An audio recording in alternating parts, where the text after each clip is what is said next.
is CGTN, China Global Television Network.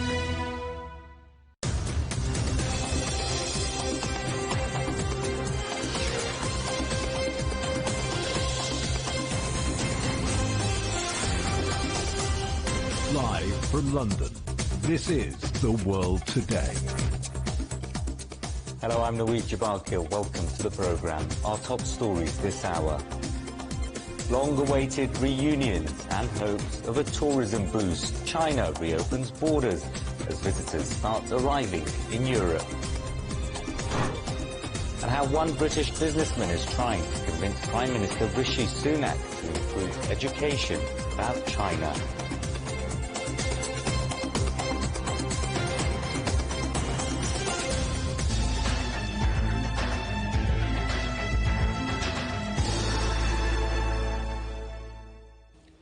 Russia says it's killed more than 600 Ukrainian soldiers in a single rocket attack. The Defense Ministry in Moscow says 2 buildings housing Ukrainian troops were targeted in the city of Kramatorsk in eastern Ukraine. However, eyewitness reports from the scene of the strike say that so far there's no sign of any casualties. It comes after Russia admitted many of its own soldiers died in a strike by Ukraine on New Year's Eve. Our correspondent Dasha Chernyshova has been bringing us the latest from Moscow.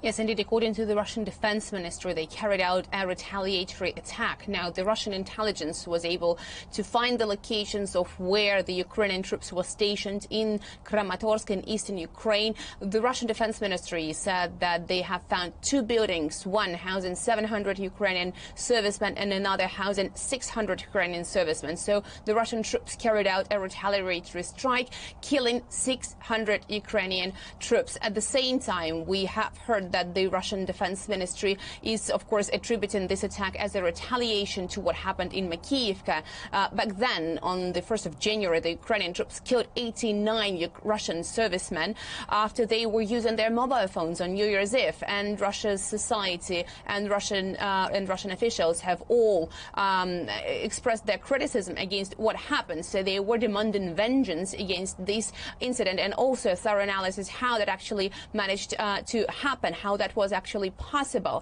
At the same time, we've heard from the Russian Defense Ministry that 50 Russian military were returning home from the Ukrainian captivity as a result of the negotiations, the first return of the Russian troops this year. Back in December, we've heard about another incident of the Russian troops returning home.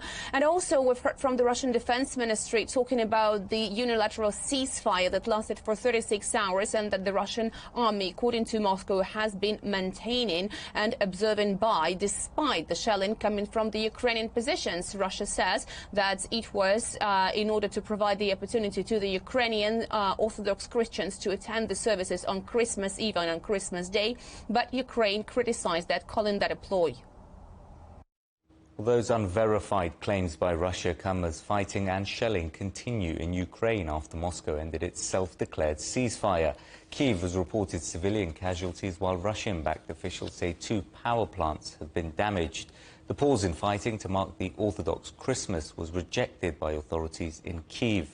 Louise Greenwood reports. For most Ukrainians, it's the ceasefire that never was. After Moscow announced a 36-hour halt in hostilities to mark Orthodox Christmas Day, the authorities in Kiev claimed that the loss of life continued regardless. In the city of Bakhmut, which has been at the center of recent fighting, a couple in their 60s were reported killed. 9 civilians were injured in shelling across Donetsk by strikes in cities as far apart as Kramatorsk and Kherson. Dear God, our town used to be so beautiful. There were roses everywhere, flowers. It was clean. Everything was kept in order. I think they're tricking us. It is pretty obvious to me. What else can I tell you? Once again, the world has seen how deceptive any statement of any level coming from Moscow is. They were saying something about the supposed ceasefire. The reality, however, was that Russian shells once again hit Bakhmut and other Ukrainian positions. Within minutes of the midnight deadline ending on Saturday, 2 missiles hit a town in the Kharkiv region, leaving a 50-year-old man dead. Russian-installed officials in the Donetsk region say 2 thermal power plants have been damaged in retaliation strikes. Confirming the end to the ceasefire, Moscow has again vowed to press ahead with its so-called special military operation in Ukraine. President Vladimir Putin's deputy chief of staff spoke of a definite victory for Russia later in the new year. Ukraine military intelligence claims that Moscow plans to recruit up to 500,000 new army conscripts to bolster numbers, with a major new offensive planned within weeks. Unofficial Telegram channels reported on Saturday that up to 1,600 Russian troops may have arrived in Belarus during the weekend ceasefire. With 50 units of Russian military equipment sent to Belarus earlier this month, Kiev says a drone and missile attack on its northern border is looking increasingly likely. However, there are signs in Russia that support for the military effort in Ukraine is starting to waver. Over 40,000 people have now signed an online petition calling on the Kremlin to release a full list of the number of troops killed in the New Year strike on an army barracks in the Russian-occupied town of Makivka. Influential military bloggers in Russia say the death toll could be 4 times higher than the official figure of 89.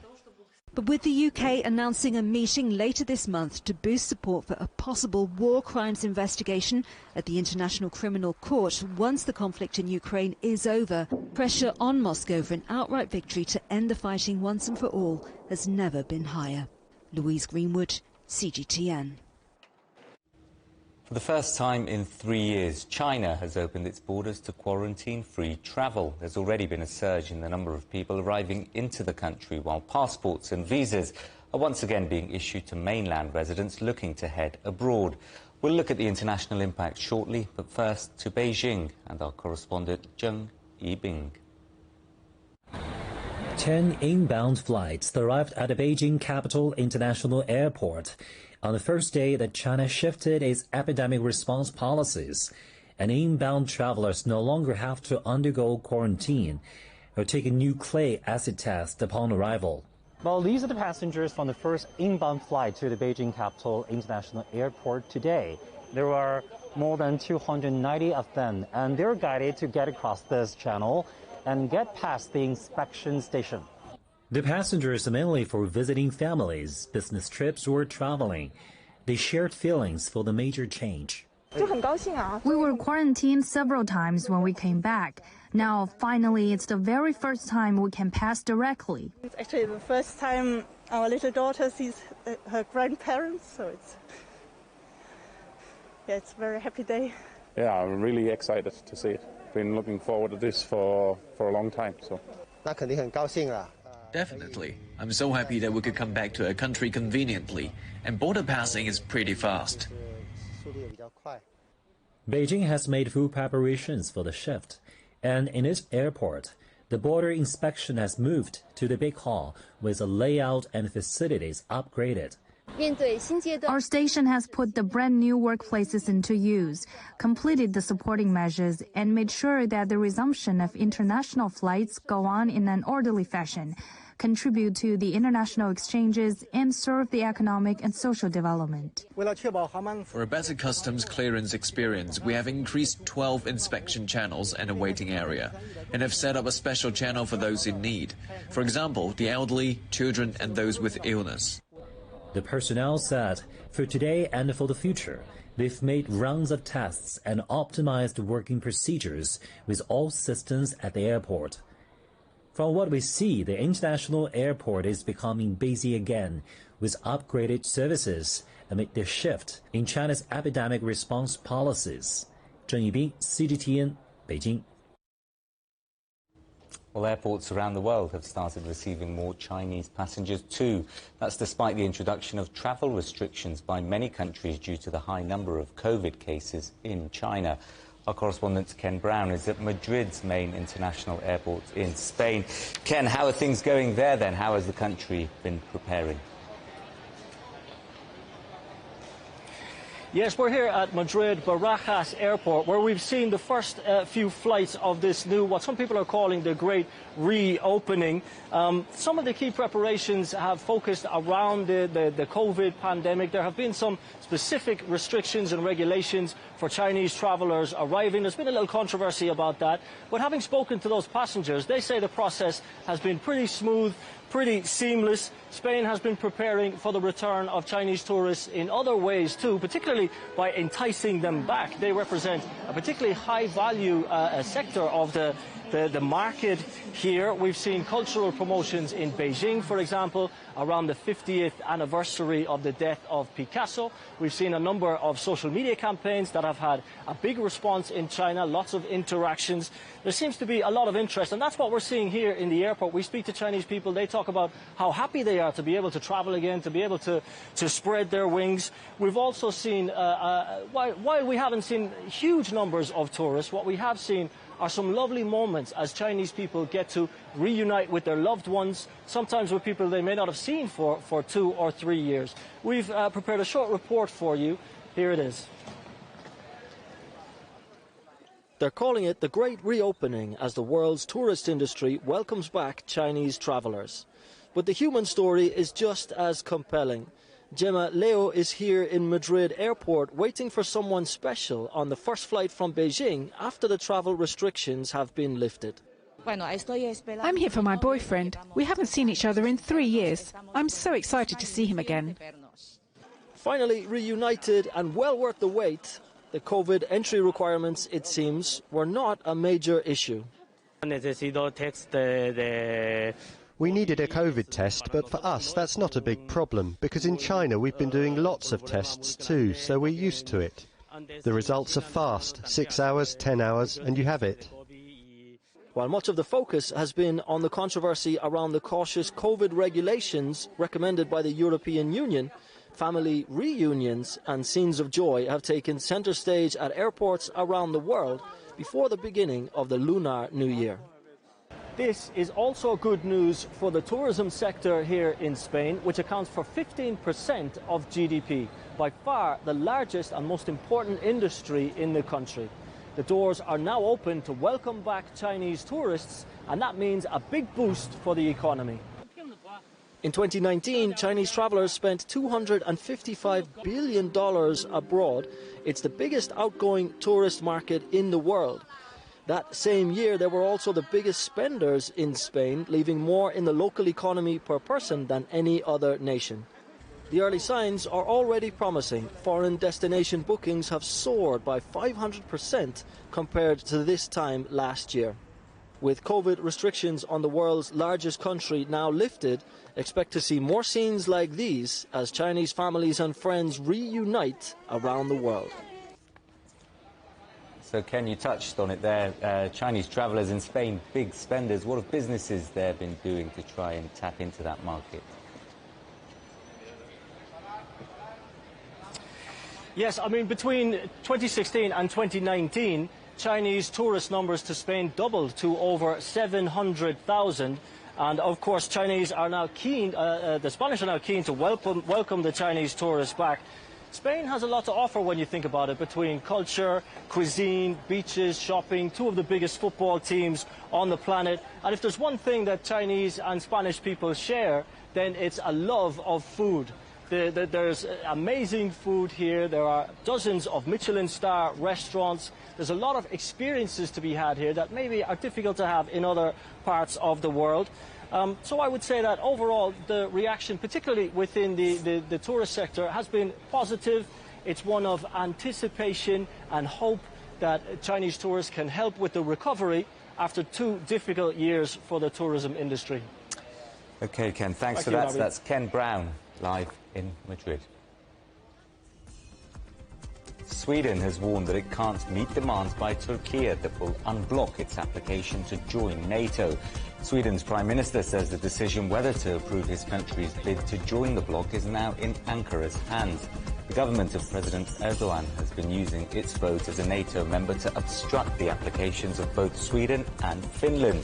In return for support, Ankara is demanding the extradition of Swedish citizens it accuses of terrorism and links to the outlawed Kurdistan Workers' Party.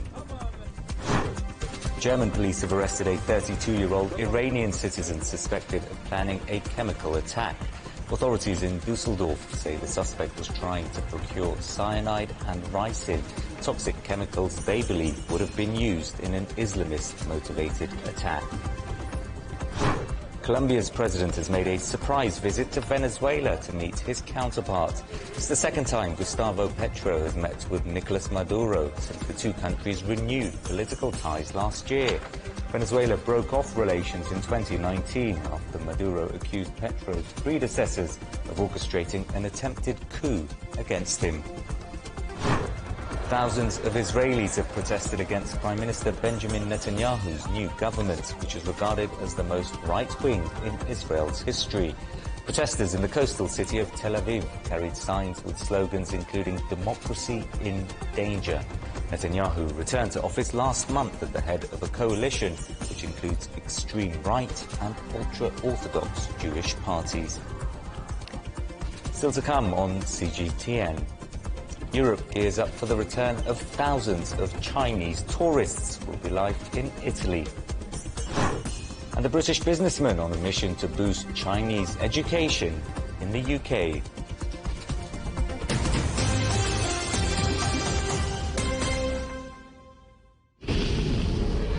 I can't wait to tell the story of the real China to the world.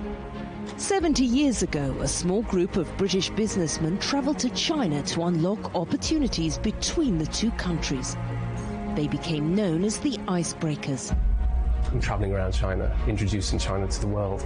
There are so many stories here to tell. So my family has been connected with China now for almost 150 years. My task now is to set us up for the next 150 years. Each side has a huge amount to offer the other. Neither is right or wrong, and each can learn from the other. These are the foundations that create the links between ordinary people. Trying to see China as a process rather than a fixed point. Over the last 25 years, I've been connecting China with Scotland, Angus with Yantai. We should be encouraging even greater two-way exchange. By far the most important thing is to tell stories. Manchester has been my home and Wuhan is my second home. Meet the bridge builders, the individuals who dare to think beyond the horizon and open up our world. If we can build bridges, we can learn more from one another. That can only lead to good things for both sides.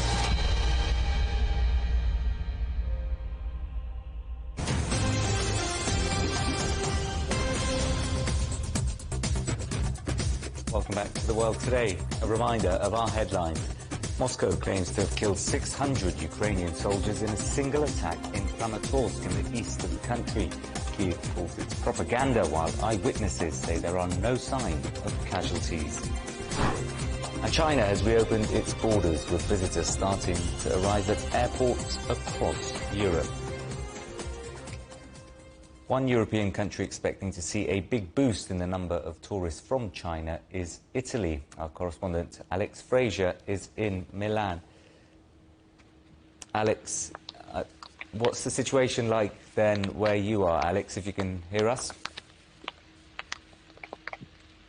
Sure. I mean, testing was reintroduced here in Italy for all arrivals from China, mandatory testing on the 28th of December. Italy was the first country within the EU to announce that it was going to do that. Today we've had one flight already has arrived from China in Rome this morning. Prime Minister Giorgia Meloni last week really pushed for the EU to introduce this mandatory testing for all arrivals from China across the bloc. She said that testing wasn't going to work in terms of finding new variants and isolating cases due to the Shenzhen area, and unless everybody did it. Well, the EU didn't go that far, but what they did do is that the Commission this week strongly recommended that all member states obtain negative results for arrivals from China. Now, what that means in Italy is when you arrive, you take a PCR test. If that's found to be positive, you go into quarantine. And the idea of that is to monitor new potential variants of the virus, which Italy hasn't found any of yet. But not everybody here agrees with starting testing for arrivals again. I spoke to some Italians in Milan who had very much mixed opinions on the subject. The news coming out of China isn't great, but in my opinion, it's not really fair to test them. I don't think it's just about testing Chinese citizens, but anyone who travels to China, whether it's for work, leisure or tourism, and also for Italian Chinese citizens living in Italy who come back home. I do think it's necessary to make sure the situation remains under control. I don't think the situation is alarming anymore, and I don't think it's fair to test them. Alex, like here in London, the weather in Milan doesn't look all too appealing right now, but generally the country's got a lot to offer internationally, and when it comes to Chinese tourists, what will the tourism industry in Italy be looking for, do you think? Well, absolutely. Well, the good thing about Milan is when the weather's not good, the shopping certainly is, and it's something that Milan has really missed in terms of Chinese visitors, because they're big spenders in the luxury sector. And of course, Milan, one of European homes of fashion, and a big problem for that industry and the luxury industry during the pandemic was it lost a lot of money, because the average Chinese consumer who comes to Italy spends a lot more than the average Italian, and the industry had to try and adapt to that, but of course that was difficult. So they'll be really, really happy to see visitors coming back in, and that will definitely be evident, I'm sure, next month, because Milan Fashion Week is back at the end of February, and that will be the first time the visitors from China will have been able to attend in more than 3 years. So we'll have to see then how much that boom in tourism, whether that's going to have a big effect on the luxury sector. But I'm sure Italians, and particularly that industry, will be welcoming more visitors from China. Alex, thanks for that. That's Alex Fraser live in Milan. Farmers in Hungary are warning of egg shortages as the government brings in a cap on their prices. However, the limit only applies to retail shoppers, not businesses. That's something restaurant owners aren't too happy about. Our correspondent Pablo Gutierrez has the story. Scrambled, sunny side up, or Hungarian style. This Budapest eatery is favored by locals and tourists looking for eggs for breakfast. But over the last few months, they've been unable to make a profit. I have the Hungarian eggs. Restaurant consultant András Timar explained to us why over brunch. Before serving breakfast, it was a good business because you could buy the eggs for 10 cents each. But now it's easily 40 cents each eggs. Towards the end of last year, the Hungarian government added eggs to the list of food items with price caps, a move that has not been welcomed by farmers who were already scrambling to make a profit after the Ukraine conflict drove up the prices of chicken feed. 60% of the cost to produce eggs is feed cost.